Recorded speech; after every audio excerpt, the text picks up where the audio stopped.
On 9th of April, just 3 days before, Singapore Airlines bagged the award for the best airline over the globe by TripAdvisor. Airlines are just a small example of the plethora of achievements it has made in the infrastructure space. From being one of the most underdeveloped countries to having world-class highways, most efficient public transport, best data speeds, and of course, one of the most organized and busiest ports in the world, Singapore has grown a lot.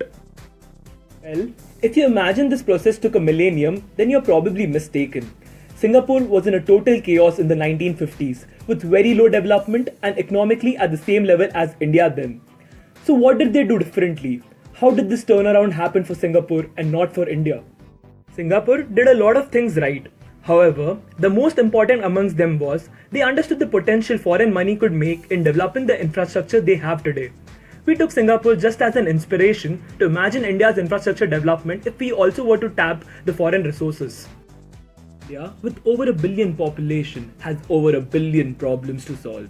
Better infrastructure will help solve many of these pressing problems, and in the rest of the cases, it is at least the first logical step to take. So let's start with critically analyzing our infrastructure.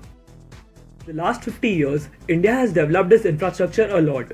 However, the current state of Indian infrastructure is sadly dismal, both quantity and quality wise. Clearly, there is a lot of work that needs to be done, and thankfully, the process has begun. According to the recent economic survey, India has projected a need of US $4.5 trillion worth of investment by 2040. Further, the survey also estimates that India might achieve 90% of this requirement. However, history is evident of the fact that India has not achieved its targets, especially in infrastructure. So let's figure out why infrastructure sector in India keeps underperforming repeatedly. First and the foremost problem is in capacity of government institutions, especially when it comes to urban local bodies. In our conversation, urban infrastructure planning experts categorically stated that there is no dearth of funds. However, due to incapacity and technical incapability, these funds are going in vain. The best example is the Smart City mission.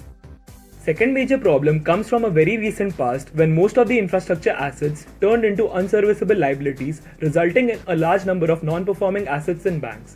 Consequently, banks became overtly conservative in lending and finally resulting in substantial decrease in the private investment in infrastructure. Thirdly, India currently ranks 100 in ease of doing business thanks to the complex regulations, bureaucratic hurdles, slow judicial process, and inability to enforce contracts. This ultimately led to both private and foreign investors not willing to invest in infrastructure in India. Experts suggest that due to these challenges, the first level investors, the one who develop the project from scratch, are not really interested, but there are a lot of second level investors, especially the foreign investors, who are willing to operate these already developed projects. Hence, the real challenge before the government is to attract these first level investors. So how can we turn around our infrastructure sector and overcome these challenges? Is foreign capital an answer to this? Let us analyze. Let's start with how we are going to meet our target of investing $4.5 trillion in infrastructure in the coming 22 years. As the government is restrained by its fiscal deficit commitments, it is not possible for the government to meet this amount, and thus there will be a capital shortage. World Bank data reveals that India has received around $200 billion in the last decade, which has gone through both the boom and the bust cycle of private investment. If we project it for the next 22 years, we get around $780 billion of private investment. Finally, we can say that the government and domestic private players will fall short of the target amount. This shortage can be anywhere from $500 billion to $1 trillion.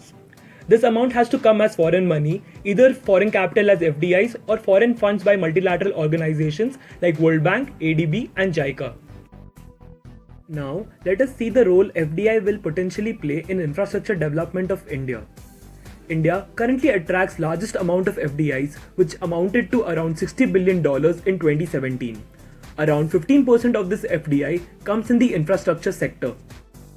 Also, a well-developed and maintained infrastructure attracts more funds as it provides better communication, transport and distribution facilities and thus a bigger profit. Infrastructure development boosts FDI's inflow to the country, and in turn FDI leads to development of